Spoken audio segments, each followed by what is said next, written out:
Good evening. We will call this July meeting of the zoning board to order, and we will have a roll call, please.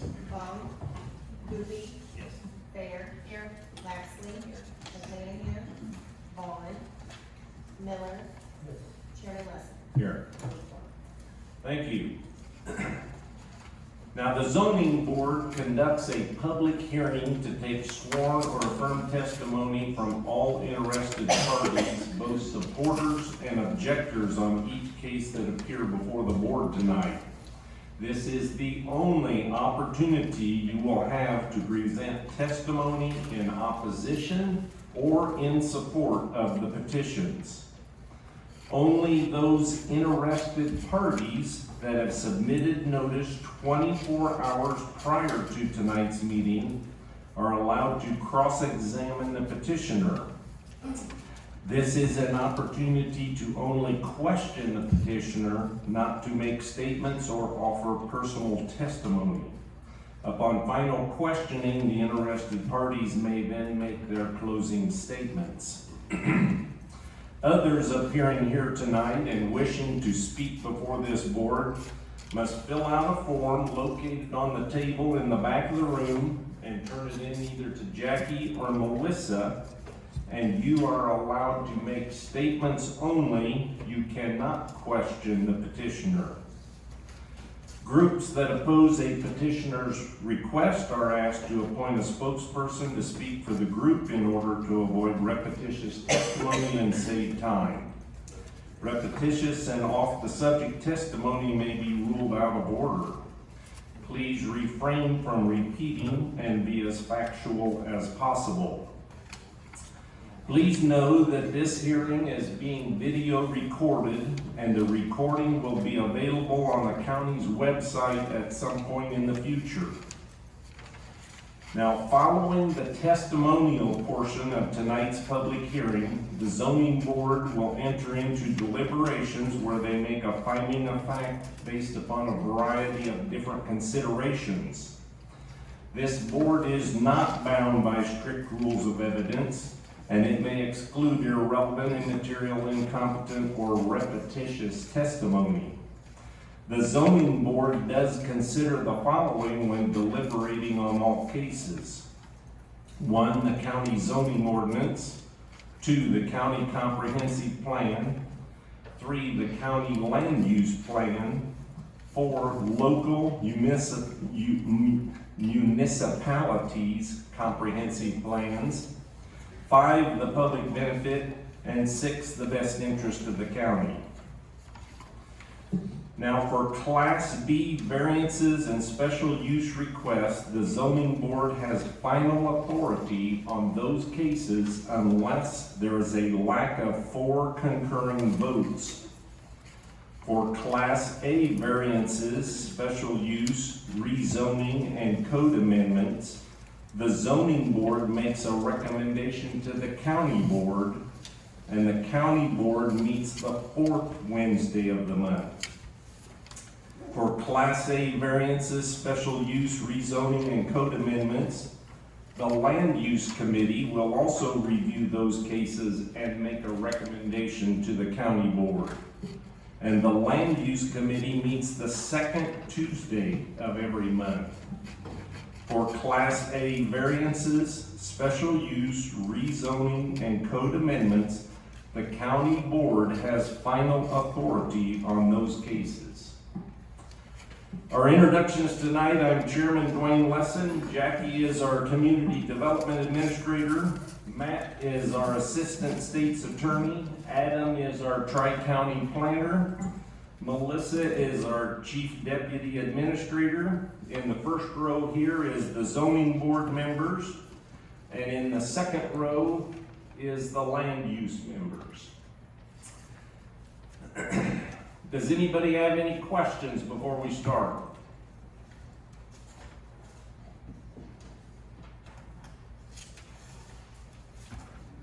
Okay, now is the time for public comment on any matters not listed on tonight's agenda.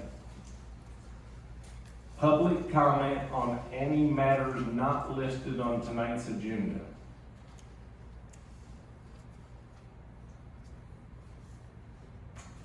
Okay.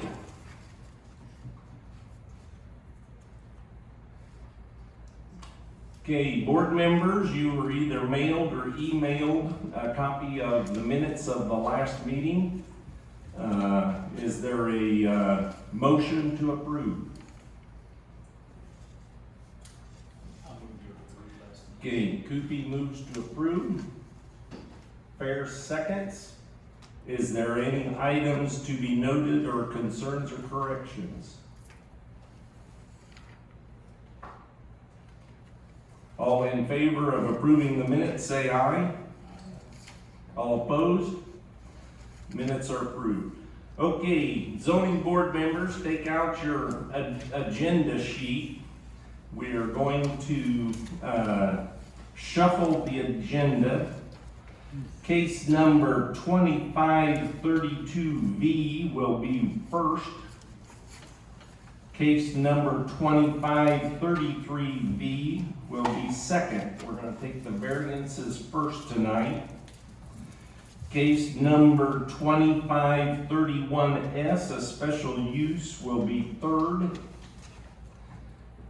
Case number 2528S, another special use, will be fourth. Case number 2529S, another special use, will be fifth. And case number 2530Z, a rezoning, will be sixth. So if you need to shuffle your packet to get those cases in order.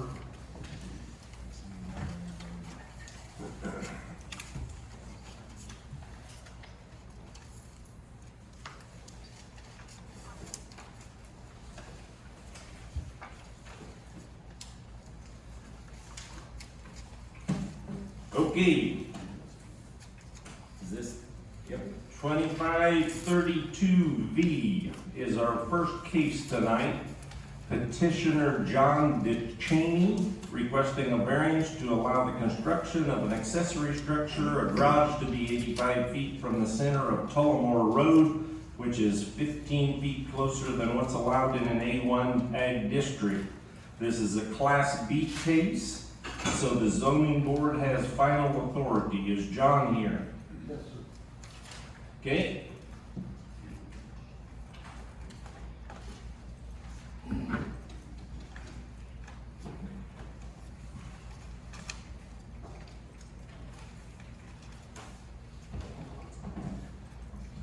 Okay, name and address for the record. John M. DeShaney, 2106-1 Tullamore Road. And do you hereby swear or affirm to tell the truth, the whole truth, and nothing but the true self you got? Yes. Okay, the health department had no comment. Soil and Water and Farm Bureau both had no comment. Dan Parr of the Tazewell County Highway Department and the Tazewell County Emergency Management Agency made no comments. Kenny Sechrist, the Dillon Township Road Commissioner, had no comments. Okay, this is a variance, so we don't have any finding of facts from the land use, correct? Okay, so do we have a video? This is case number 2532B, petition by John DeChaney for a variance from Exhibit A, this direction south, directly in front of us, the existing unattached garage and pole barn. The trailers are located in the approximate location of the proposed building. This direction is east down Tullamore Road. This direction north. This direction is west in the intersection of Tullamore and Springfield Road. Beyond the trees is the existing dwelling. And back to the place of beginning. Okay, thank you. Okay, John, why don't you explain your request tonight? Well, approximately 13 years ago, when I put up my pole barn, I made a very common mistake, and I didn't build it big enough. Now I've acquired several lawnmowers, 2 vehicles, a boat, and my pole barn is full, and I'd just like some additional storage. Okay, a 16 by 32 is what you're asking for? Yes, sir. And it's listed as a garage. Is it a whole type building, or it'll be more of a garage type building? It's listed as a garage, but it is portable. Okay. It's got its own floor and everything, you know, we just have to build it. The grade underneath it, which will require quite a bit of fill. Okay, And everything on my property seems to slope. okay.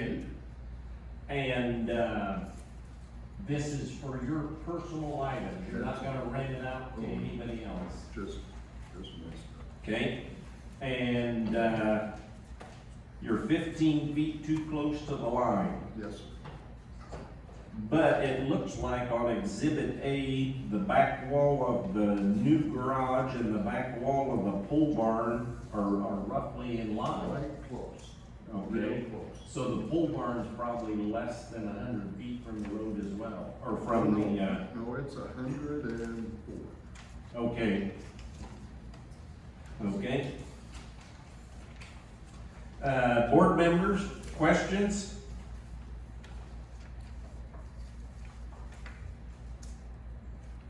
Land use?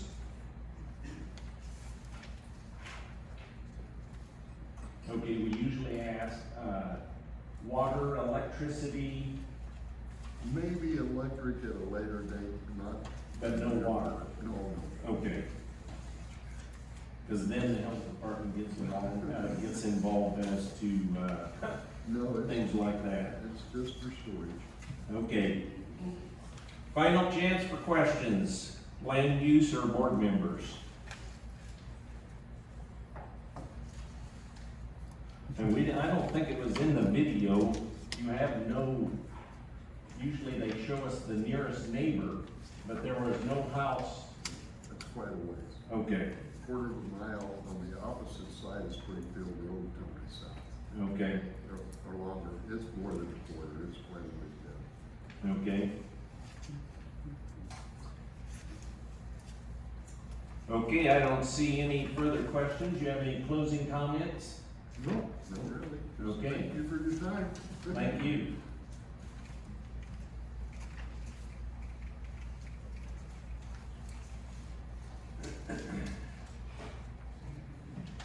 Goes back in that file.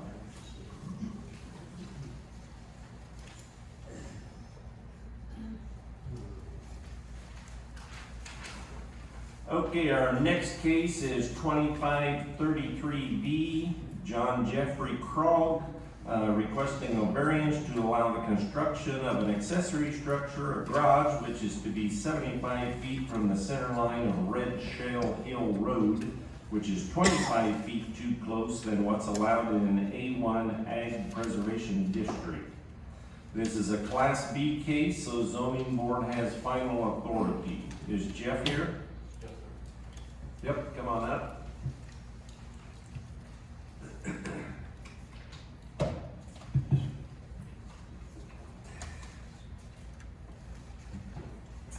Name and address for the record. Jeff Trout, 17339 Red Shell Hill Road. And do you hereby swear or affirm to tell the truth, whole truth, and nothing but the true self you got? Yes, sir. Okay, reports, Health Department and Soil and Water had no comment. Tazewell County Farm Bureau and Tazewell County Highway Department and Tazewell County Emergency Management all had no comment. And Dave Darren's, Elm Grove, Road Commissioner had no comment. And this is a variance, so we don't have any findings of fact from the land use, so, video please. This is case number 2533B, petition by John Jeffrey Krog for a variance from Exhibit B. This direction is south, directly in front of us, the existing residence.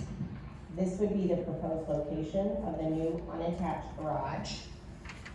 This direction is east down Red Shale Hill Road. This direction is north. This direction is west down Red Shell Hill Road. And back to the place of beginning. Okay, hold that picture if you can. Okay, why don't you explain your request? This is case number 2533B. Okay, go ahead. Okay, so we're needing some more room. Got married last December, and I've got 2 trucks. She's got 2 vehicles also. The garage on the house now, there's only a stall and a half, and we're just getting pretty tight on room. The location of it, if it has to move any farther back, is going to interfere with the drainage area that goes around the back of the property and over to the neighbor's pond. And the yard also slopes down quite a bit, so it would require quite a bit of fill to make that level. And there's also the utility pole, which the power to the house comes from the road, would also become an interference with getting the vehicles in and out of the garage, where the doors would have to be located. Okay, so about where the truck and trailer is where you're looking at? Exactly where it is, because there's actually already an asphalt turnaround or parking slot there, so it kind of would just fit in good to just have the garage door be there. And like I said, with that telephone utility pole, would become an interference, and then the garage would be pushed into the drainage area as well.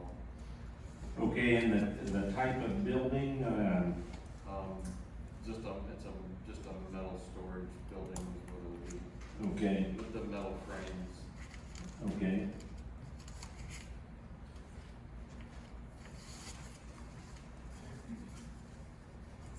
And do you anticipate cutting any trees? I've already, cut some trees out of there. And trimmed what you need? Yeah. Okay.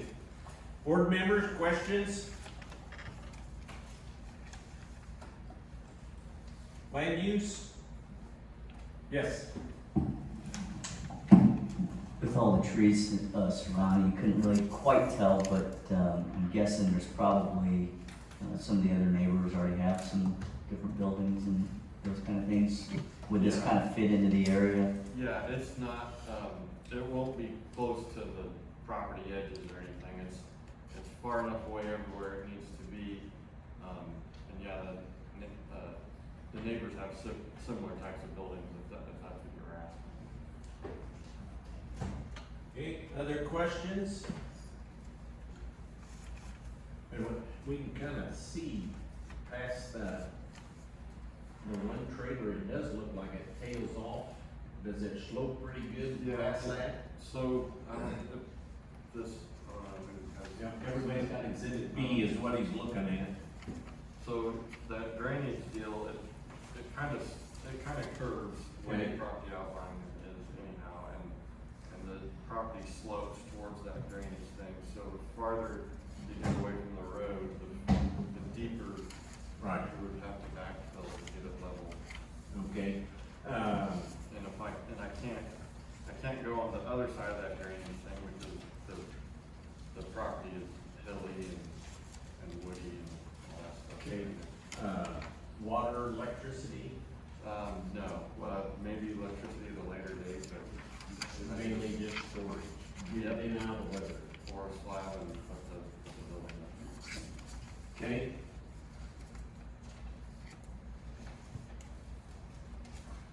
Last chance for questions. Okay, any closing comments?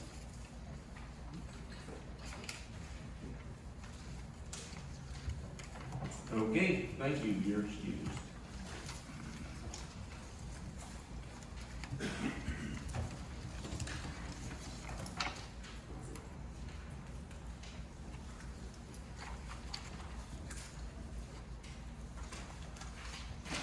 Okay, our next case tonight is 2531S Thomas Svendesen, Requesting a special use to create one new dwelling site in an A1 Ag Preservation District. This is a Class B case, so zoning board has final authority. Is Tom here? Yep.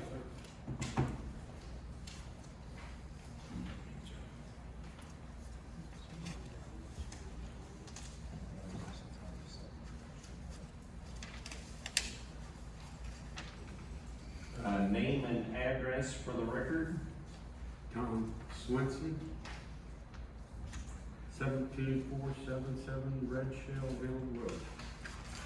And do you hereby swear or affirm to tell the truth, whole truth, and nothing but the true self you got? Yes, I do. Okay, reports. The health department has indicated on parcels less than 5 acres, a soil analysis is needed and plats required. A well and septic permit will be required prior to any installation. Soil and Water recommends approval. It is not prime soils. Tazewell County Farm Bureau and Tazewell County Highway Department had no comment. Tazewell County Emergency Management Agency and Elm Grove Township Road Commissioner both had no comments. And so this is a special use, so land use has some information for us. Thank you. Starting off with respect to the zoning ordinance for Tazewell County, staff did not find any issue with the proposed residence here.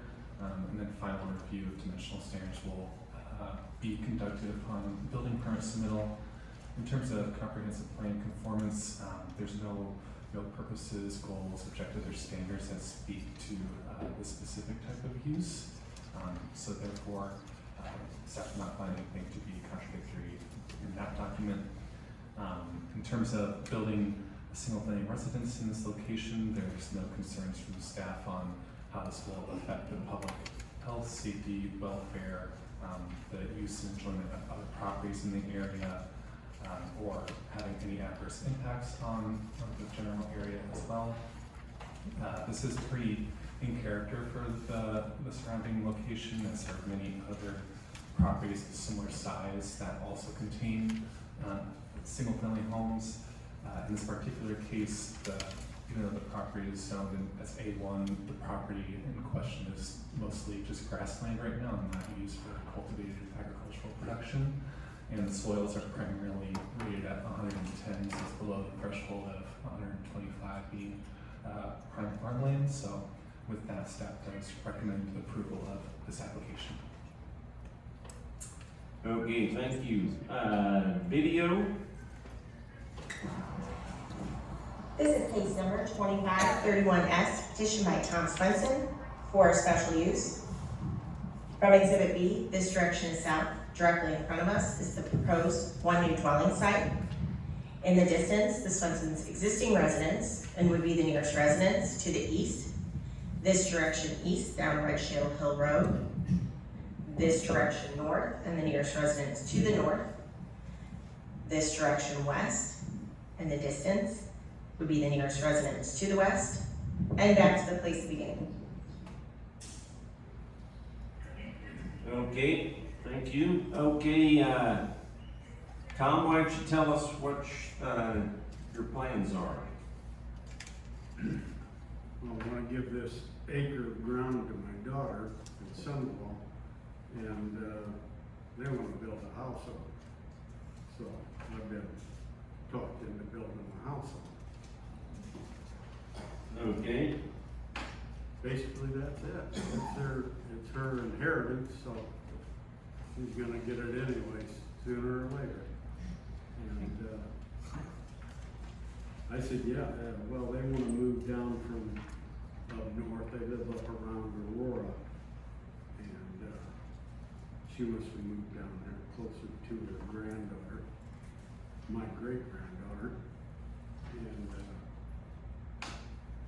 talked me into coming out of retirement and building her own house. okay, so it's approximately 1 acre, Yes, okay? And I see here where you've already talked to the road commissioner and he said it's okay to put a driveway in, the entrance, okay? And you understand the health department that you have to go through this soil analysis for the septic system and make sure, will it have its own well? No, it have a shared one. It'll have a shared well, so you'll have to follow the health department's requirements for a shared well. Okay?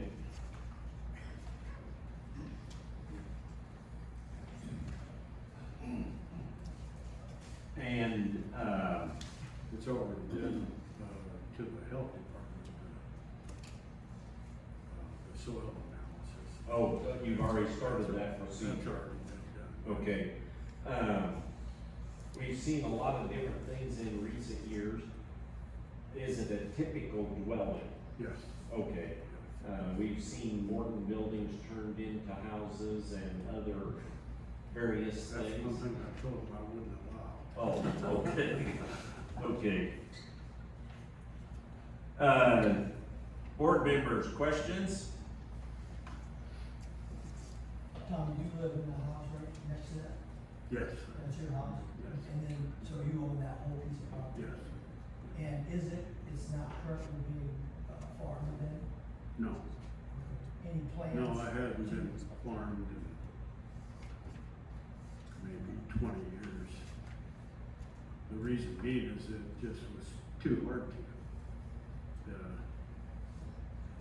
Pretty rough and this low area here has got, retains some moisture. And so it's hard for them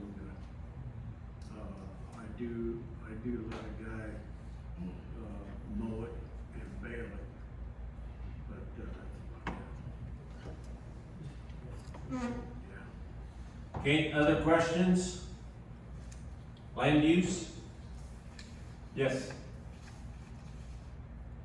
Yeah, talking about the shared well, do you have to do a performance test or any kind of health department test to make sure you have capacity for 2 houses on the well? That I don't know. I haven't talked to them about that yet, but, I mean, if we have to drill a well, we have to drill a well. But, as far as I know, I talked to the, guy that's gonna do it, gonna tie it in. He said there would be, shouldn't be any problem, because we got plenty of water. Okay, I'm assuming that question is because there are some places along there, Red Shale, where there's not good water. Is that correct? Yeah. But you've never had a problem with it? I've never had a problem. Okay. I'm in a good vein. I got lucky. That was the second one we drilled. The last one we drilled, we went down, 70 feet, I think, and, hit a dry hole. The witcher didn't witch very well. And, so we moved down a little closer to the road, and, we hit a good well. Yes. One question on, how the drainage will maybe be in the front there. Talking about that you do get maybe some standing water in that front corner. And then a comment, as well. Hopefully having your daughter live that close to you will be nice. I know having her move down, but, I think, having more people wanting to build in Tazewell County is a great thing overall, so glad to have her, moving down here. So I'll let you guys answer the question. Okay, so you don't anticipate where they're gonna build that there's gonna be any, standing water or anything? No, it's up high, basically the same height as mine. And then Okay, it's It's more slow. toward the back?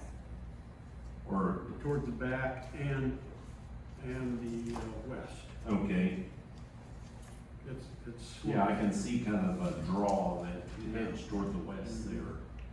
Okay. Other questions?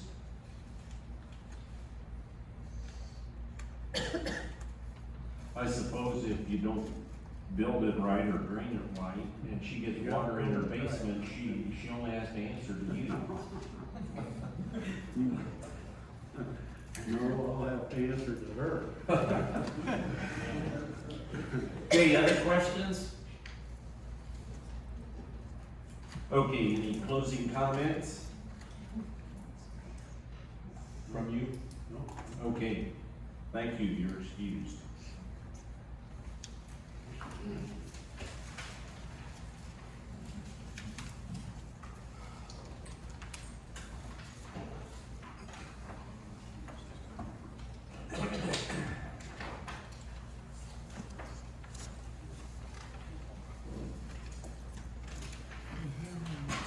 Okay, our next case tonight is 2528S Elm Grove CSG LLC, requesting a special use to allow the construction of a 5-megawatt commercial solar farm on property located in an A1 Ag Preservation District. This is a Class A case, so the zoning board will only be making a recommendation to the county board. And so Paul Irby and Jill Roberts. Do they need to get something set up, or do you have whatever they need, or? Okay.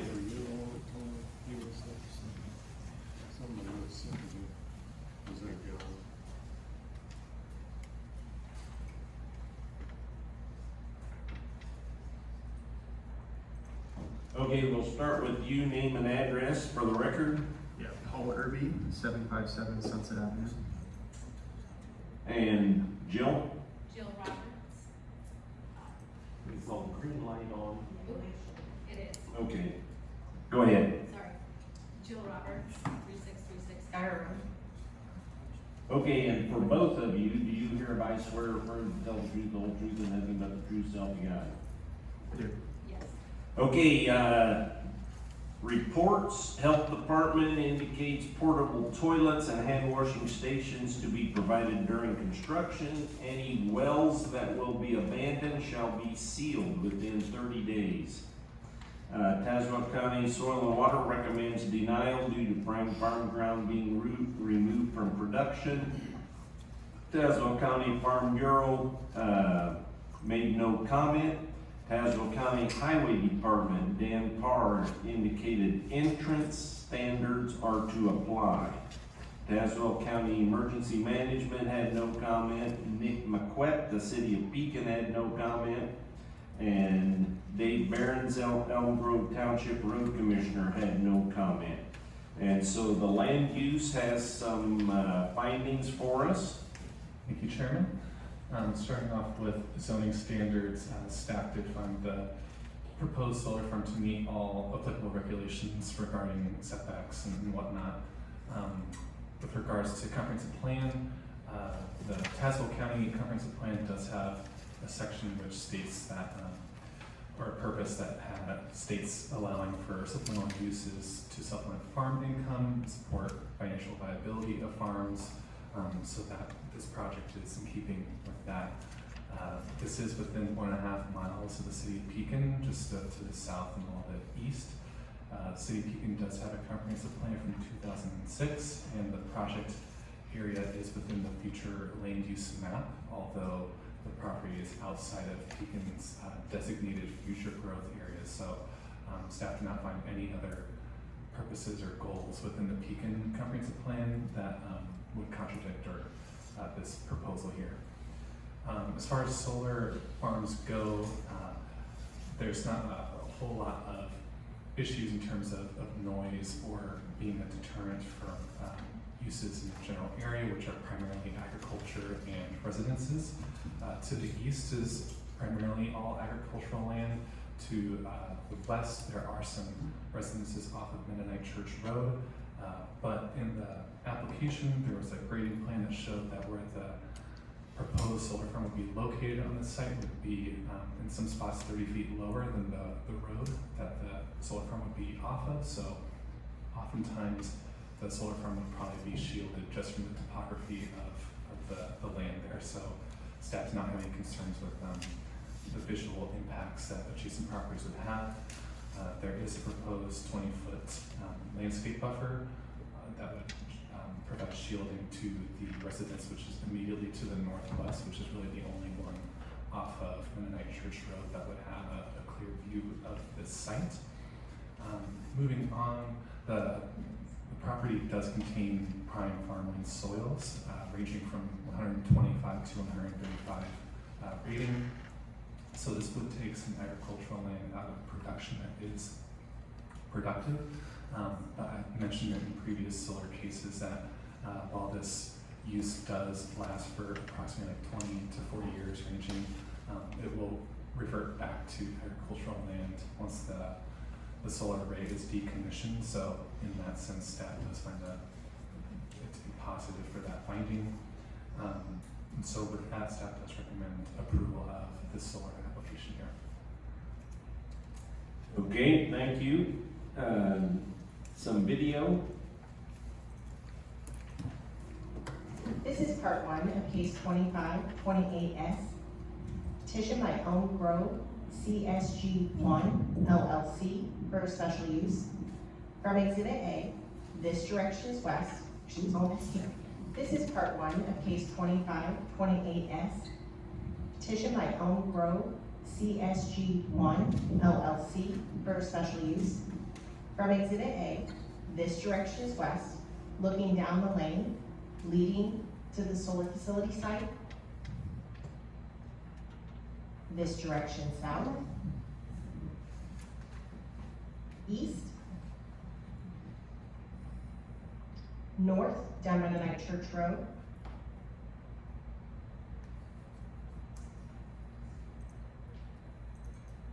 this is part two of case 2528S.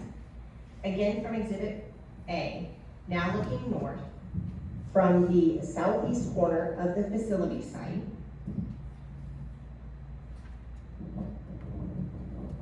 This direction west. South.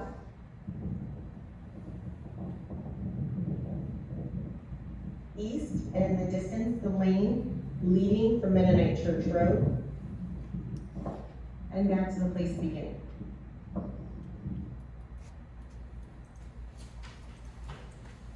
Okay, thank you. Okay, why don't you explain this request tonight?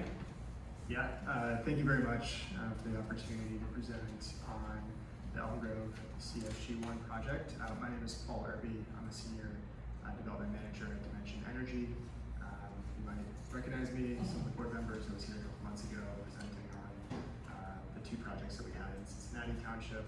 A lot of this presentation is going to look kind of similar, so I'll try to keep it as brief as I can while also providing some of the audience members. I know we have at least one neighbor, maybe some more, who want to learn about the project. So I'll try to provide as much information as I can. We'll be conscious of our time here. I'm also joined by Jill Roberts. She's from GDI. They're our primary engineering permitting consultant who have done most of the survey work, design work, and generally supported us a lot on this project. So she'll have a chance Paul, to speak. could you please stay close to the mic? Yep. Thank you. I want to give it a try here. Sorry, I might need a longer mic up here. Yeah, can you hear better now? Better, All right. better. So I know the board is familiar with community solar. Maybe some of the audience members are not. But basically, projects like this one, they have a subscription component for Ameren customers, where if you become a subscriber to the project, you'll get savings on your electricity bills. We're looking at about a 10% savings at no cost to the customer if they choose to sign up as a subscriber. So it's a really exciting way for folks to participate in these types of projects, get some savings, especially useful for those who might not be able to put solar on their own homes for financial reasons or renters, etc. So we're planning to submit this project to the Illinois Community Solar Program. We're going to move forward regardless of if we're accepted into that program or not. It has a pretty long wait list at this point. But either way, we're going to be moving forwards towards towards construction very quickly on this project, if approved. So the project itself, this is kind of the neighborhood visual here. You can see it's located off of Mennonite Church Road, just south of State Route 9. The parcel itself is owned by Mr. Robert Orr. Bob's here, good to see you. And same landowner as the other two projects, so he's been a great partner for us here in Caswell County. We've situated the project area on the far western portion of the property, and that's to keep us far away, from the road, from some of those houses that are located along Mennonite Church Road.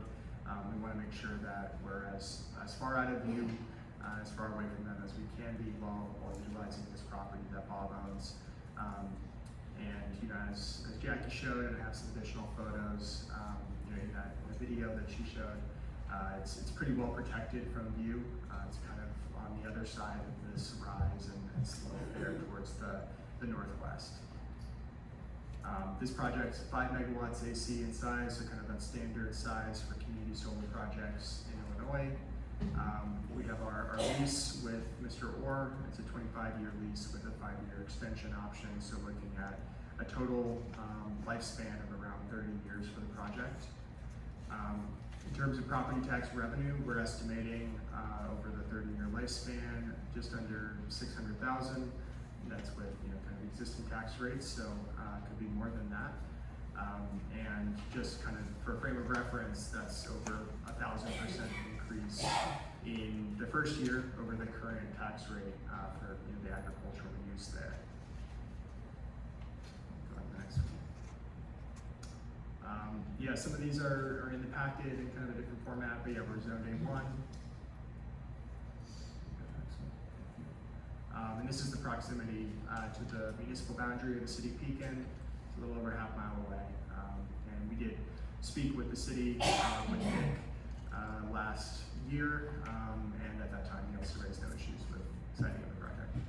At that time, what? He raised no issues with the siting of this project. Yeah. So kind of having to hunch over here a little bit. Yeah, this is their comprehensive planning map, so no future land use intended for this area on their comprehensive plan. Okay, so this is the site plan for the project. Very standard sort of design here. It's going to look like a lot of the other projects that have popped up across the county that you're familiar with. We have, like I said, the array on the western portion of the site. For access, we're going to be coming in via the existing farm road. There's kind of a 2-track gravel road that comes in off of Mennonite Church Road. We'll be making some slight improvements, widening that a bit so that it can accommodate our construction vehicles and emergency response vehicles if needed. Single axis tracker technology with string inverters, and you can see that dark line on the eastern side of the project area. That's the proposed landscape screen. So a double staggered row of evergreen trees, and that's just to help kind of really shield the project from view from any viewpoints to the east. We have our, I guess just one last thing there, we have our construction laydown area, parking area just outside the fence on the southeast corner there. Just a little bit more detail here. In terms of setbacks, we have minimum 50 feet property line setbacks in compliance with code. The nearest house, which is kind of to the northeast of our project area, is about 1,000 feet away. So pretty decent distance there, well above 100 foot, 50 foot required. And the nearest right of way is about 1,300 feet away. So we're pretty far set back from the nearby uses. The fence, standard 7-foot chain link fence, no barbed wire. We'll have locked gate at the front with a Knox box and contact info if there are ever any issues.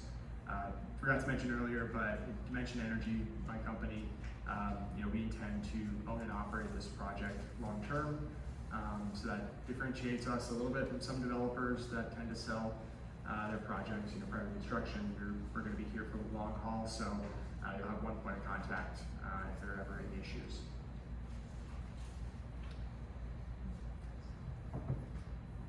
Yeah, just a couple more photos here. So this is kind of from the same angle, right next to the site entrance.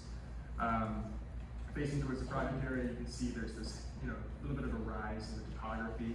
And then the project would actually be kind of situated at that high point and then heading down to the northwest. And then, yes, this one's just a little bit further up the drive, so about 3/4 of the way up the driveway.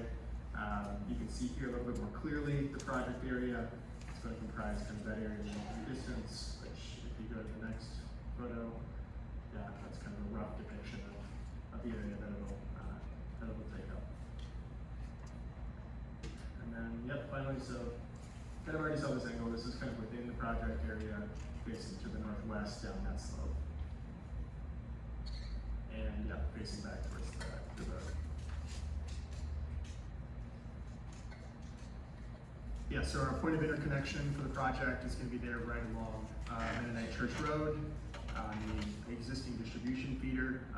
All the energy generated by the project will be dispatched to the local distribution grid, so the same lines that service the houses in the area, and so that electricity is going for local uses. We are about to start our study process with Ameren. We're second queue currently, anticipating having our IA in hand, before the end of this quarter, so before October or so. And yeah, for any upgrades that'll be needed to, facilitate the additional capacity of the project, we'll be, paying for those. So, could be some upgrades to the local utility infrastructure that'll be financed by the project. All right, so I'm gonna hand it over to Jill here in a sec. We've completed, just kind of before we dive in, completed a lot of due diligence on this property. We feel it's a very strong property for solar development. At this point, we have completed pretty much all of the pre-construction surveys and agency consultations that we need to do. So upon obtaining approval for the special use permit, we're ready to start moving forward towards construction. A couple things that were completed after we submitted our application, so like within the past month and a half or so, we did just complete the drain tile survey of the property.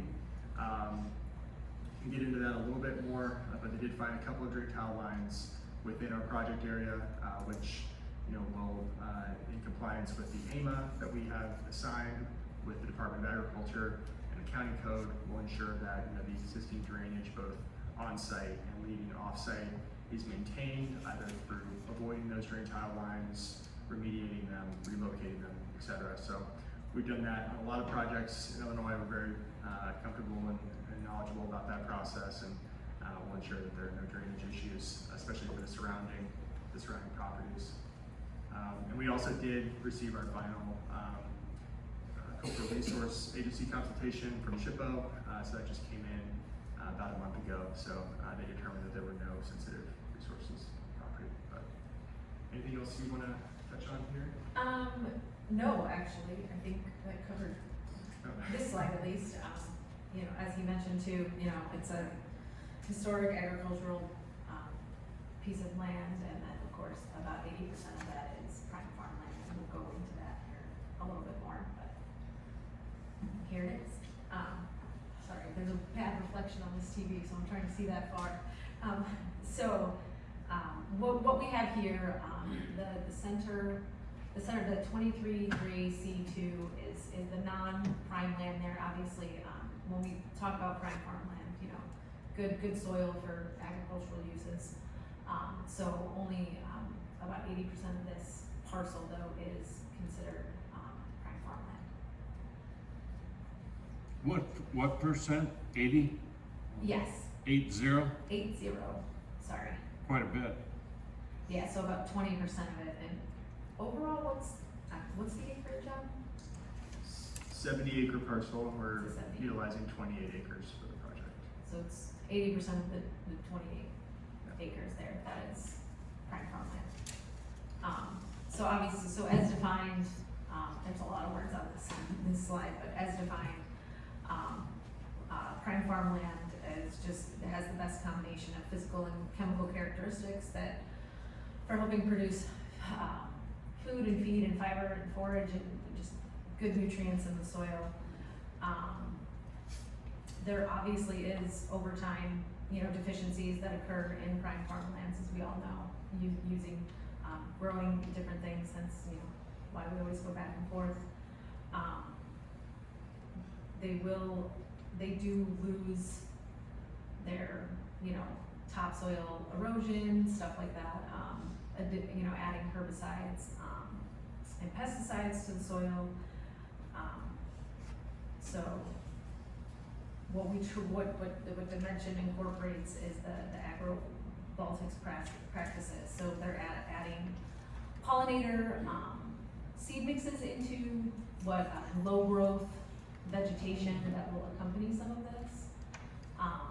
If we can go to the next slide, I think it's the one, yes, this is the one. So by doing this, we're kind of adding that carbon back into that soil to keep that prime farmland for, once the project is over in 30 years, it will still be able to produce all of the, corn, soybeans, hay, whatever have it in that area.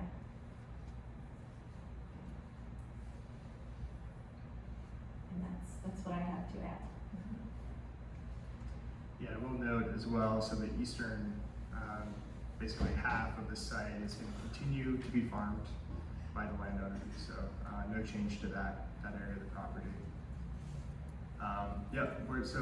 We're in compliance, as staff mentioned, with the county code, and we have our agricultural impact mitigation agreement executed.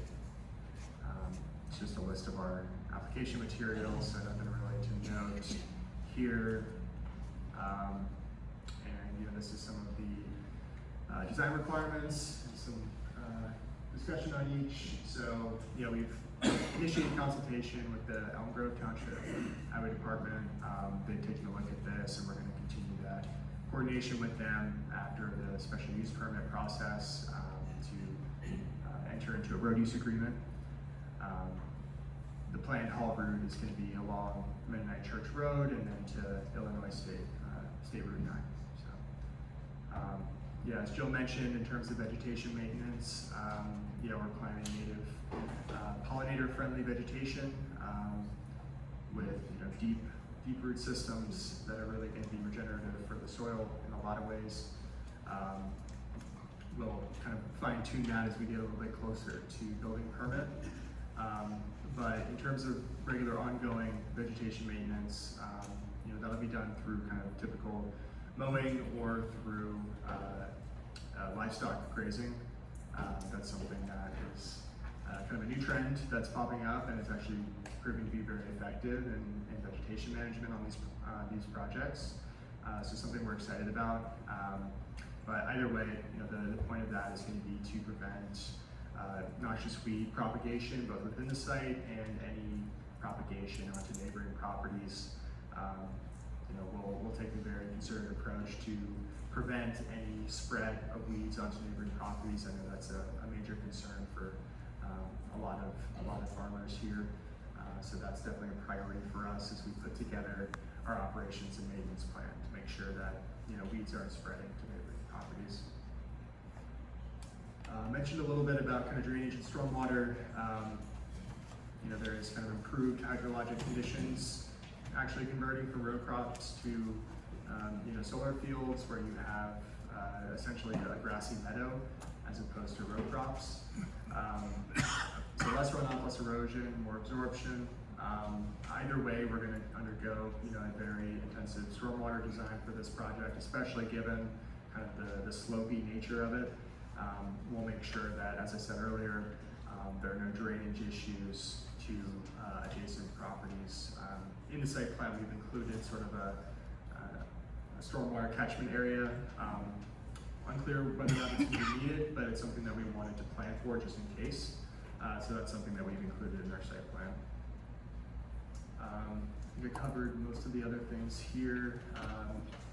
coordination with emergency responders, so we'll be coordinating with the Tremont Fire Department prior to building permit to ensure that we have a very solid emergency response plan that they're comfortable with, and that they have the proper training and resources to respond to an emergency if that were to occur.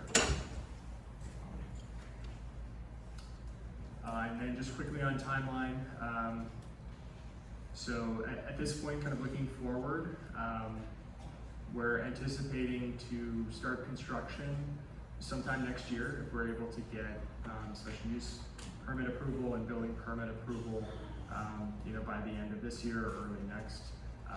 The construction period is about 4 to 6 months. That's kind of the primary period when there's traffic to and from the site, just primarily with personnel, construction personnel, and equipment deliveries during a very short window. After that, traffic is extremely minimal, but that is typically that 4 to 6 month timeline for construction is what we're looking at. So, looking forward to hopefully building this project at some point next year.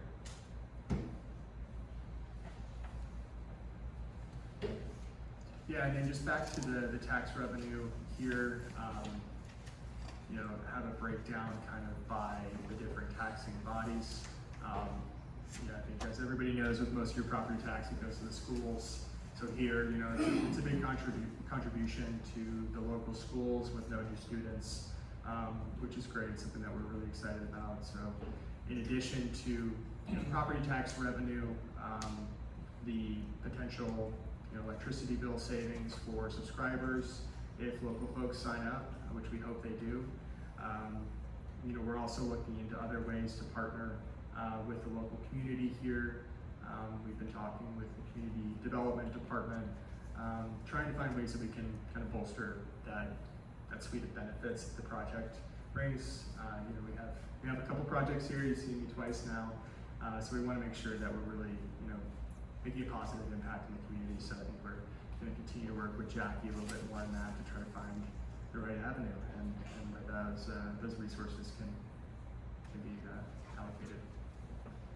But yeah, thank you so much for your time. Looking forward to any questions that the board or the public might have. Okay. Board members, questions? So is that 78 acres all get rezoned then, or 28 that's just that, is that all rezoned then to like a different ag one? We're not requesting a rezoning, it's just the special use permit. So how does it affect the taxes, how does it affect the taxes going on that? Yeah, it's a good question. So prior to construction, or maybe shortly after, they'll create a new tax pin just for the property. Yeah, so it won't actually get subdivided in the land records, but they will create a new tax pin, and then that portion of the property is taxed differently than the rest. So we will handle that increase in property taxes. And that's your company responsibility for the tax rate? That's correct. Yes. And that goes for the 30 years. And it goes back to ag. And I'm sorry, can you use your mic, because we need to pick you up on the recording, please? Thanks. So I guess that's my biggest thing, is does that go back then to the regular zoning after the 30 years or 25 or however long it lasts? Yes. Or the original Yes. pin, I guess, is what? Yes, that's my understanding. Yeah, once the project is decommissioned, that will be that tax pin will be dissolved or returned to the previous tax use. Okay, other questions? Yes. Yeah, that is something that's outlined by the Department of Revenue and something that the county assessor has to manage. So they will have to get her the leasing information. She again outlines what the property is, and then the Department of Revenue sets what the guidance is and the requirements for taxing the property. But once the use is no longer for this purpose, yes, then it will go back to whatever the use is following. So agriculture is the anticipated use at that time. Okay. Land use, questions? Yes. Thank you. I'm familiar with you guys from the last time you were here, and so I have a couple of questions, may sound familiar from the last time. But, with community solar, you don't have to use, local employment. You can bring in contractors. Have you made any effort to reach out to local tradesmen for these jobs? Yeah, we're looking into it. For the other two projects that we permitted, that's kind of our first step here. Obviously, this one's gonna kind of follow shortly thereafter. It's something that we're looking into, I guess is the short answer. We haven't really engaged any local trade groups just yet. I wish I had a better update for you there. Do you have a traditional group that you use when you're doing these other, do you have other projects across the country that you have maybe your own crews? We do, yeah. We go through a competitive bid process for every project. So we provide multiple EPCs the ability to bid on the project and submit their proposal. And we select, who is the right fit. So we have a handful of EPCs in Illinois that we're currently working with. We have about 10 projects that are in construction or about to start construction across the state right now, and that list is growing kind of all the time. So we've, at this point, established a pretty good roster of EPCs that we plan to work with. But we definitely try to use local labor where we can, especially on, I will say, on the operations and maintenance side. So on vegetative maintenance, that's an area that is very beneficial to have somebody that's more local, that can respond quickly if there are issues.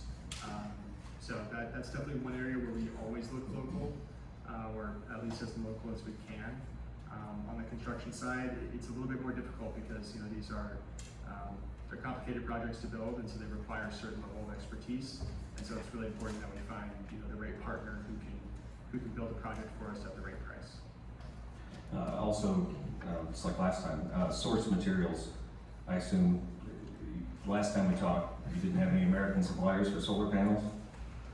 Yeah, I mean, I think anybody who's following the news knows that a lot is changing right now, or could potentially be changing in terms of the rules around that. So that is certainly a priority for us as a company to try to find and source more domestic materials.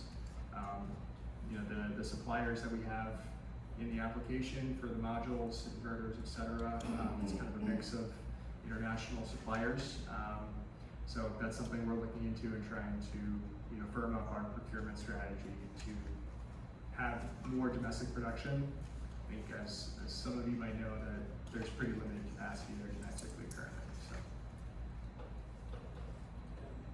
So one of my biggest fears, at least, is that you guys manage this project and then you step away, and then the next management group maybe doesn't take care of the project as it was stated here, and clean up and make sure it's all nice and everything. Do you have a contracted amount of time with your family that you have to manage this project? We have our lease agreement with the ORS. Like I mentioned earlier, we intend to be the long-term owner and operator for this project and every project that we build. I can't predict 25 years in the future, but that is our intention and that's our goal here on this site. There's no 5-year guarantee or 10-year guarantee or anything like that? I've never seen anything like that in a contract. But I will say that the ORS have been great partners to us, and we hope to be in this with them for the long haul. Thank you. Okay, land use, other questions? Okay,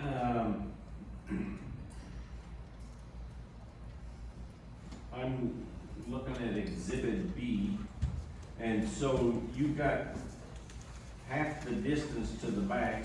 You're gonna upgrade that current gravel/dirt road that's there now? Yes, sir, that's the plan. Yes.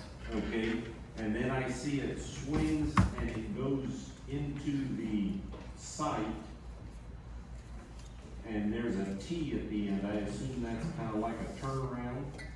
Yep, that is the hammerhead turnaround. The precise. So there will be a gate there? Yeah, that'll be interior to the gate. Okay, and then, I thought I heard you say you have this detention basin plan if you need it. So what if you don't need it? Yeah, if we don't need it, that'll open up a little bit more space for us to kind of reconfigure the panels. You know, certainly our priority would be to try to stick to that west property line as much as we can.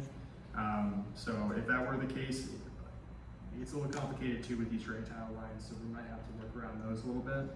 So really this detention basin is there, you know, it's from GI, our civil engineer. They proposed this. We're gonna undergo further engineering design to confirm if that's actually necessary or not. But it gives us, you know, a little bit of space there to work with in case that we do need to do it, you know. Okay, so who determines whether it's needed or not needed? So once we get our EPC on board, the construction Okay, firm, what's EPC? engineering, procurement, and construction. So Okay. the construction contractor essentially, they'll do their own engineering of the project. They'll do their stormwater engineering, and at that point, they would determine, you know, what detention facilities in compliance with the county and the state regulations would be needed. Typically, you don't need detention facilities on these sites that are flat. Since this one's a little bit slopey, we just wanted to make sure that we had that area so that we didn't have to come back here, you know, asking for an expansion to our project area in the future. Okay, and then you had indicated, and it shows on the map, you're planting a double row of evergreen trees Yes, sir. and 7-foot chain link fence. Okay, and on the map, your fence is set back from the property boundary. That needs to be maintained. Absolutely. Okay.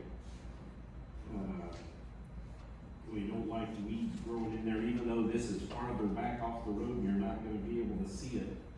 It still needs to be maintained. And you've been here before and heard our discussion on how hard it is to get pollinator-friendly habitat started. Yeah, yes. And so, you have to do your best. I mean, we've got some that's been up and running for a couple of years and they still don't have good habitat. It's nothing like the pictures you guys show us in these brochures, let's put it that way. Okay? Yeah, I understand that concern. We have a really good consultant who's actually, they're based out of Minnesota. It was kind of where the pollinator program started, I guess. It was sort of the blueprint for a lot of other states. And this consultant's put together all of our vegetation management plans. And so we'll have, you know, them engaged. They also advise on, you know, the livestock grazing piece that I mentioned earlier.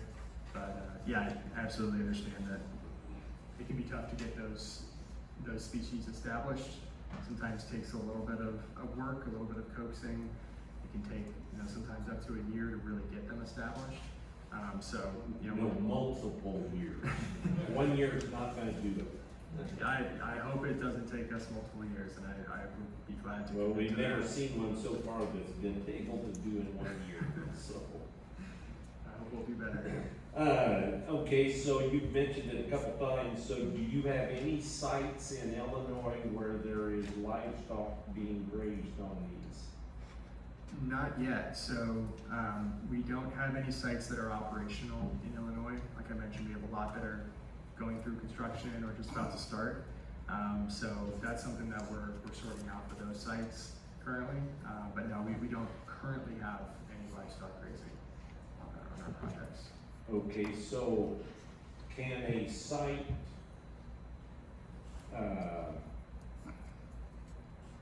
be changed? Let's say you originally planned it for pollinator friendly and 5 years down the road, the landowner says, you know, I'd like to maybe graze that. Can that be done at that time, or can it be switched back and forth, or how does that work? Yeah, I believe the county code requires pollinator One or the other. friendly seed mixes, and so, you know, we intend to comply with the code. I don't think we would there would ever be a scenario where we would switch to a different seed mix. For one, it'd be very expensive to do that, especially when the project's already been installed and you're working underneath panel rows and whatnot. Okay. But, you know, in terms of grazing, you know, you can graze a pollinator-friendly planted site. The frequency of that grazing is a lot less than a traditional grassy site, just because you want to make sure that those pollinator species have time to mature, go through their entire life cycle, you know, flower, draw seeds, etc. So it's really like, you know, kind of twice a year type of endeavor there. But it's certainly possible with the pollinators, and that's our intention, is to hopefully be able to do both on this site, and definitely pollinators. Okay, other questions, board members or land use? I have a question for you, Paul. You mentioned earlier the poles running the power to the Mennonite Church Road. Yeah. Now, when you get to Mennonite Church Road, are you gonna have poles across the street in the other ditch then for support? No, I believe, so the line there, it, you know, heads north to State Route 9, and it goes through our property, or at least through Stays on the west side of the road? Yes, it is on the west side of the road. So yeah, any utility poles that are installed here are gonna stay on that west side. You know, we will have our pole lineup kind of immediately parallel to the driveway, so heading into the site, into the west. You know, that'll come off of the existing pole that's right there at the corner. I've seen some of these projects they'll run the power to the road, but then they'll cross, not giving any indication to the landowner to cross the street, that they have new poles next to the farm ground that they're not used to. I just would make sure that wasn't gonna be here. Yeah, I don't anticipate it. I can't say for sure about new poles in other properties. It would primarily be along that existing line if it does occur. In fact, it would, I think, only be along that existing line if they did have to install new poles. But yeah, any new poles for our project, you know, customer-owned poles, our poles, those will be within our property. Yes. Nice to see you again, Paul. I know we talked about last time, and I don't think it's specific or requirement, but I think there was commitment at the time. I just can't quite remember what that discussion was, but we talked about, you know, this area around Pekin being heavily tornado, and you know, for cleanup if there was some kind of disaster, and the coverage there. So I don't know if you remember what we talked about on the other project. Again, it's been a couple months, so I can't remember where we landed on that, but I believe there was some commitment from you. Jackie maybe could help us here as well. Yeah, you're jogging my memory here, I think. Yeah, I believe for those projects, we submitted a memo outlining the insurance coverage that we have for all of our projects. I don't want to misspeak on what the details of that were, but essentially we have coverage for any storm damage from our project and any liability to third parties. So yeah, I don't want to misspeak while I'm on the record here, but we'd be happy to prepare one of those memos for this project as well, if that's a request. Okay, other questions? Okay, I'm gonna go back to the polls for a minute, and this is not necessarily directed to you and your company, it's the whole solar. Yeah. Can't they find something better than just planting these poles there? Cause we get comments from the public that that's part of some of the ugliest stuff. It's right there next to the road, and you plant 4 to 6 poles and wires everywhere, and the solar system doesn't have something better than that. Yeah, I can't say I disagree with you there. You know, with the pole lineup, that is being driven entirely by the utility and their standards and requirements. So, and you know, Ameren, this is something we've asked them if they would do pad mounted POI, something that's a little bit more discreet, and they just won't they won't budge. So they, we have to kind of design it to their standards, and that's that. Here, it's a standard 4-pole lineup, so 2 hammering poles and 2 of our poles. And so when one pole breaks and knocks the other 3 down. Okay, last chance for questions. Okay, closing comments. No, I really appreciate all the questions. Thank you so much for your time, for this project and for the others that we worked on. And yeah, looking forward to continuing this partnership with Aswell Community. Okay, thank you.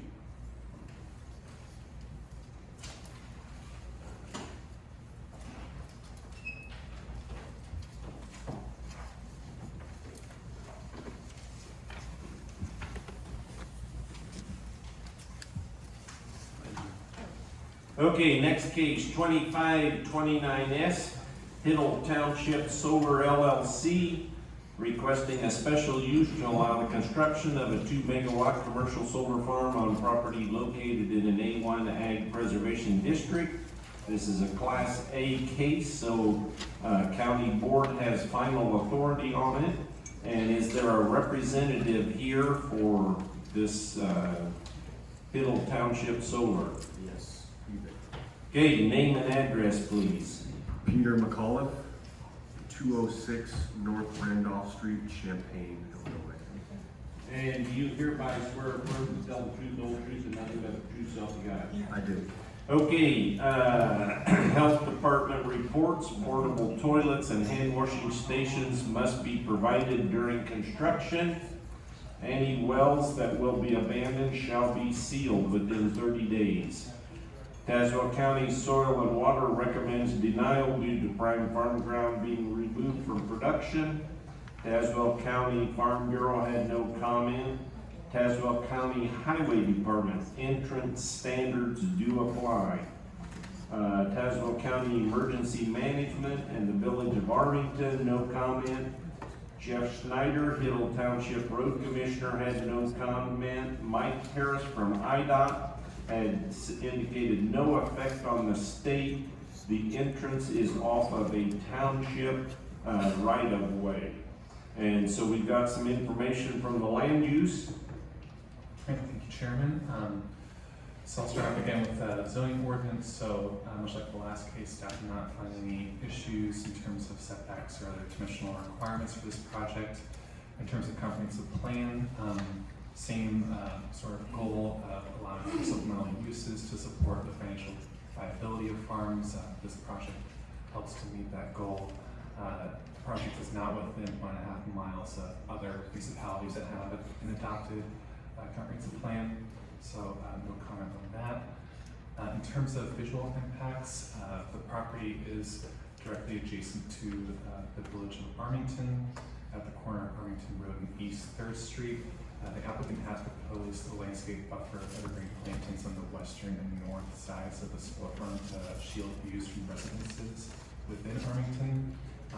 There was no proposed vegetative screening on Armington Road, so staff would recommend the condition of approval that screening be added to that eastern side of the solar farm, even though it's really only a grain elevator that is on the east side of Armington Road. That location still is residence's main connecting point to Highway 136 to the south, so there still will be some vehicular traffic along that road, and typically in past solar applications when solar projects have been cited against roads that are frequently traveled, we have seen vegetation screening on those sides. So staff would recommend a condition of approval for adding screening to that eastern side of the solar farm along Armington Road. Much like the last application, the subject property does contain soils with productivity indexes that do signal productive farmland. I'll sort of repeat what I said last time, where this is a use that will be decommissioned in the future and then returned back to agricultural land. And if the solar farm is built to maintain property, it should not destroy the soil productivity beneath that. So with all of those topics addressed, staff would recommend approval of the 2 megawatt community solar farm at this location. Okay, thank you. We got video. This is case number 2529S, petition by Middle Township Solar LLC for a special use. From Exhibit A, this direction is west. Directly in front of us would be the approximate location of the access to the solar site facility shown on Exhibit A. Panning to the south, this direction south down Armington Road. This direction is east. This direction north down Armington Road. And back to the place to begin.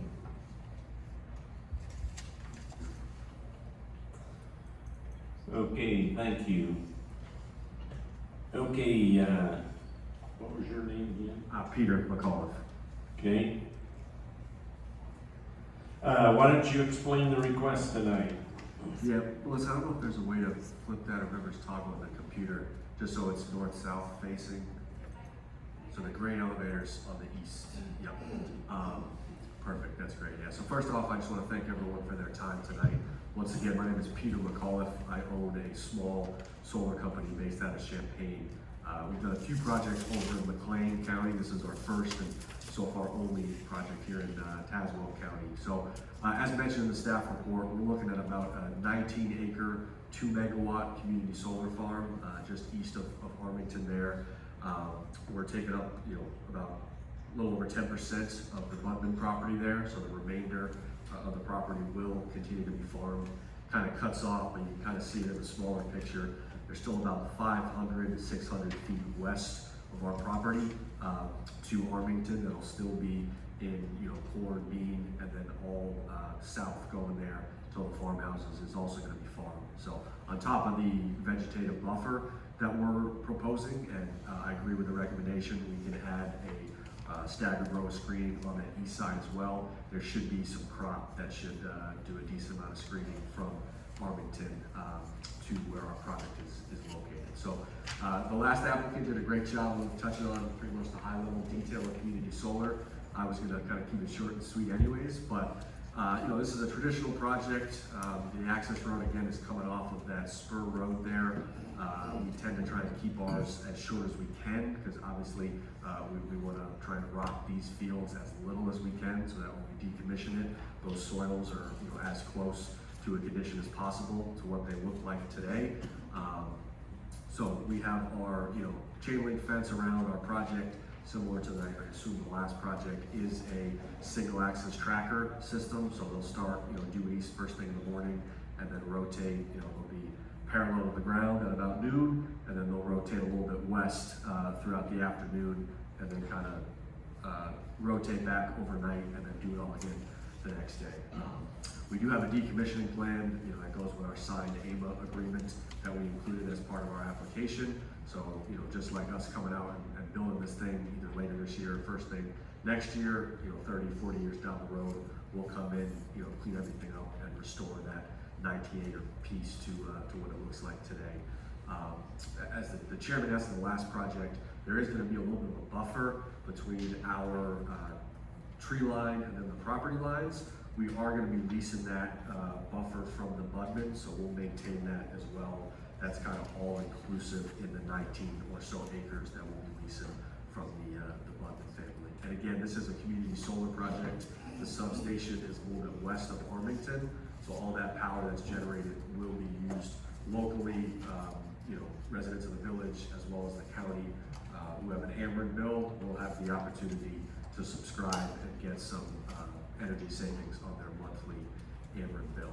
So again, I just want to thank everyone for the time tonight. If there's any questions, comments, I'd be happy to answer them. Okay, board members, questions?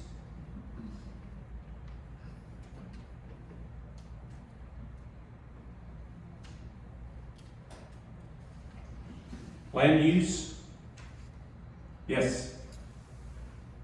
Without taking 45 minutes and going through everything that we went through with Paula and Jill, you stipulate that you comply with the same things that they said they comply with? Yep, so we're complying with the county code, you know, all the pollinator maintenance that was mentioned, so we will comply with that as well. I'm a little unsure about the insurance requirements that might have been talked about in the previous meeting, so happy to get some more information there, and then we can probably provide Well, similar. basically, I don't let this guy over here Yeah. talk about it, but the theory was that, you know, if a tornado or some major storm comes and does major damage, it's almost impossible to pick up all the little pieces of glass that are gonna go all over everybody else's property. So the question is, you know, to what extent would your liability help cover that? Is that a good way to, did I say that? Okay.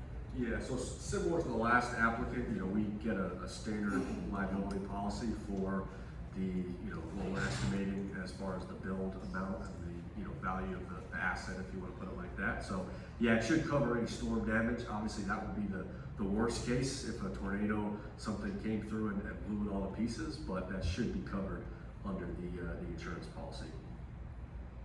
So we can provide a similar memo, even the certificate of insurance that we'll be getting. So that shouldn't be a problem to supplement our submission with. And the other thing I'd offer is stay close to the Tazewell County Zoning and Community Development Department, because they've got answers to questions you haven't even asked. Sure, yep. Thank you. Other questions? Yes. Thanks. And with concerns like property appreciation, it's documented. I mean, you're right across the street from homes there. I'm concerned about that. There's a heat island effect. You're directly to the south of homes there as well. With all the parcel you have there, why didn't you build this further south away from town? Yeah, no, it's a great question. So that was on the property owner's request. So I'm gonna trust their kind of knowledge or opinion on how to get the best use out of the remainder of the farm. So we're hoping that the screening buffer, especially to the north there, and something we have done in the past, especially on the northern side, if there's, any residences that are pretty close, we can beef up that screening. There's a couple trees already along Armington that are pretty substantial in size. So usually we plant, 10 to 12 foot up to 15-foot trees. We can kind of bump that up on that north side, make it look a little bit natural. So those homes should really be able to see the project anyways. I mean, there is a cell tower that's off this screen here. I think you kind of see it on the northeast of Arlington, and then the grain elevator there should be a lot more visible than a 9 to 10 foot tall solar panel, and that's kind of at their maximum height first thing in the morning there. Okay, other questions? Yes. So the landowner in this requested that this be put on the very best property? Because in the picture and in the soil types, it would appear that this is probably the levelest, the flattest, the nicest piece of dirt there. They requested that versus, say, to the south, further away from town where it wouldn't bother anybody? So the request originally was to the furthest south. Unfortunately, that's in Corn Belt territory. So in order to provide savings to Ameren customers, we had to go north. And yes, that was the decision, is to put it up in this northeast corner to kind of tuck it away there. So I want to understand. I'm sorry. Microphone. I want to sort of understand the point you just made.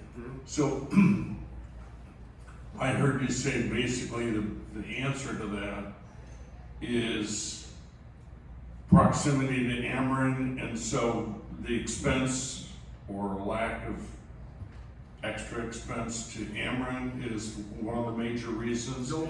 If not, correct me. Yeah, no. So south of those farmhouses, so again, it's in the one that's a little bit blown up and zoomed out, but the farmhouses to the south there, south of that is Corn Belt. So we can put it right to the north of those farmhouses. The property owners requested that we use that northern acreage up towards Armington and 136 Spur Road there. So no, we would have been happy to put it further south. So the savings from Cameron didn't really have anything to do with it. It was just kind of So it's owner's desire. that's where they wanted it, and you know we're placing it there and adding some additional measures to try and make it out of sight, out of mind as much as we can there.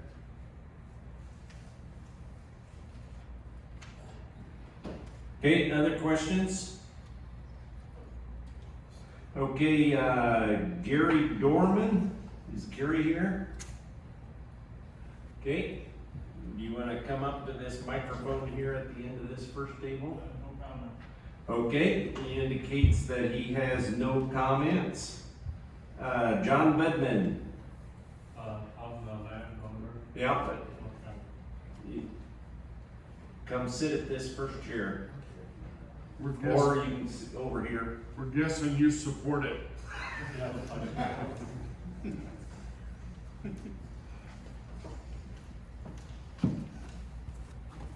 Yeah, the button's on, so you're good to go. Yes. Name and address, John. John Bedman, 221 Route 136 per Armington. And do you hereby swear or affirm to tell the truth, the whole truth, and nothing but the truth, self you got it? Yes. Okay, so how this usually works is we give you a short period of time to make some opening comments. And then you have the right to petition, to ask the petitioner questions, and he has the right to ask you questions. And then we'll go through the board and land use and see if they have any questions. And then at the end, you will have a time for closing comments. Okay. Okay? I have no questions for Peter. He's doing a good job. I just wanted to clarify the putting on the north end. It was for Ameren convenience and my convenience, just to keep, we've already got a cell tower up there and gas metering place, and so it's already congested, so we put it on the north end for our sake and to Ameren. Ameren's not gonna have us go a half a mile away or 3/4 of a mile away and run a line. So that was the initial thinking there. Okay, and I don't understand all the rules and stuff, but Corn Belt, are they even allowed to participate in the solar situations? Yeah, they can. I would have to go through the board. We do not have any Corn Belt projects. I'm unaware of any community solar projects that they have, but you could technically pursue one. We just typically only deal with Ameren, and then we have a couple projects up north with ComEd as well. Okay. Okay, board members, any questions for John? Land use? Thank you for clarifying the reason you wanted that at that location. Do you have any specific questions for John? No. Okay. Looking forward to working with them throughout this process here. Okay, closing comments? It is a beautiful piece of farm ground, and I think the only thing that pushed me forward was the community solar aspect of it, and I was hoping that it would be something that would help the community, because Armington basically is a no sales tax and very little. We're looking for revenue sources for Hill Township, and so hopefully it won't generate as much as what the last solar project will, but every little bit helps. We're not gonna get a Casey's, we're not gonna get a Dollar General, we're not gonna get a subdivision of nice houses that are coming, so we're just trying to help the community out and as best we can. And I'm sure there'll be some people that won't like it, but maybe it will help in the long term with some cheap or green electrical possibilities in the future. Okay, thank you, you're excused. Okay, board members, land use, any further questions for Peter? Yes. Sorry, I should ask this first time. Since you guys are out of Champaign, do you have local crews crews that will do the installation and maintenance on this? Yes. So we have a few projects in McLean that I mentioned, a couple other ones that are going up in Macon. So we are using crews out of those counties. Our construction contractors that we work with have pretty good relationships with local union shop contractors, so we tend to lean on them for local labor as much as we can. And that's not only for the construction, but that's local electricians for any maintenance. If a hailstorm came in, we need to get an electrician out there to repair some panels, as well as the vegetative maintenance of that landscaping, and then inside the fence as well, making sure no weeds grow up. So we're looking to use as much local labor as possible. Okay, other questions? So, I've never heard, what is the benefit to the community? I mean, say my Ameren bill is $200 a month. What can I expect? I mean, I imagine it would vary throughout the year, but what's the benefit to me if I signed up for that? Yeah, so you would basically sign up, you could sign a 1 year, 2 year, all the way up to a 20-year contract if you'd like. And usually the discount gets locked in, so you would receive a 10, 12, sometimes 15% discount on your monthly electricity bill, just based on, however, if you're out of town for, 2 weeks out of the month, you're using less electricity, but you're still getting the same, percentage discount. So if your, bill was $200 1 month, maybe it's, $20 less if you use more electricity. If it was $100 1 month, it could be 10 to 12 less. But we allocate it based on the kilowatt hours that we're projecting from all the panels, and then we basically have to sign up. Usually a project of this size, it can vary anywhere between probably 1,500 to 2,000 homes, just based on the kilowatt hours we're generating from January to December each year. So the percentage savings won't differ. If you're using more electricity a given month, you'll obviously have more savings. From a dollar standpoint, if you're using less, it'll still be the same 10 to 15 percentage points. It just might be less dollars because your bill is a little bit cheaper that month. And all you need to do is basically sign the contract. You'd still get the bill from Ameren, and you would see it, let's say in the top right-hand corner, you'd see, Hiddle Township Solar Project, and then the dollar savings for that particular month. Do you go ahead of time to Armington and do a survey? Yeah, we typically start within the local community and then branch out within the county. Hopefully, because this is a little bit smaller project, we can subscribe that 1,500 to 2,000 homes within the county. If not, we would just move to the surrounding counties who are still Ameren customers. That's typically done kind of lead up to construction, when we kind of go out and sign the residents up. Okay, other questions? Okay, I just want to clarify a couple things, because you're on the record, and I heard you say that the buffer or the area around the outside is to be maintained by the solar company. That's correct, yeah. So we're gonna be leasing basically on the north side and the east side, that little buffer from our tree line to the property line. Yep. That's gonna be all leased by us, so that's gonna be maintained by us. Okay. Yeah. And then you had indicated you had no problem extending a vegetative buffer along the east side as recommended by the, planner, Tri-County planner. Yep, we can do that, so we can plan. And so what is your vegetative buffer? Yeah, it's the same thing, which is pretty standard for these projects. We use a native evergreen, staggered row of screening, so it looks a little bit natural. So, it's shown here in kind of the black dots on the west side. We'll plant something on the east side, run into the southeast portion of the fence there. And Jackie's gonna provide input here. Typically, we require 3 to 5 foot or 4 to 6 foot type. We don't want any little 6-inch twigs. Yep, I hear you. Yep. Okay. And chain link fence? Yep. And obviously, through the whole process, nothing gets done until you make sure your decommissioning plan is up to snuff. Yes, yeah, we have the one submitted, so that's kind of what we've had estimated with. We work with a group out of Bloomington there, So, you know, we follow the AMA standards where, you know, we put it up year 1, then we visit it year 10, and every 5 years thereafter.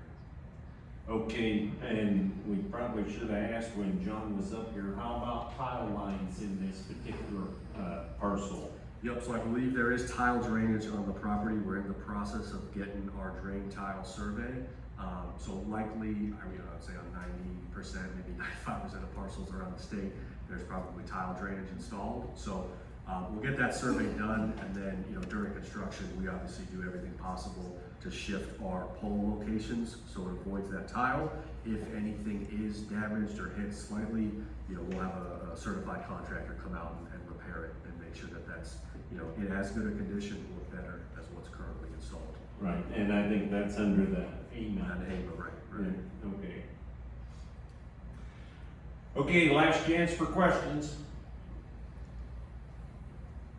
Closing comments? I want to thank everyone again, and you know, looking forward to hopefully bringing this project to the county here. So I appreciate everyone's time. Thank you. Okay, thank you. Okay, board members, what's your preference? We've got one more case. You want to keep going forward, or you want to take a short break? Huh? Okay. We will take a short 5 to 7 minute break. There's not another case that's.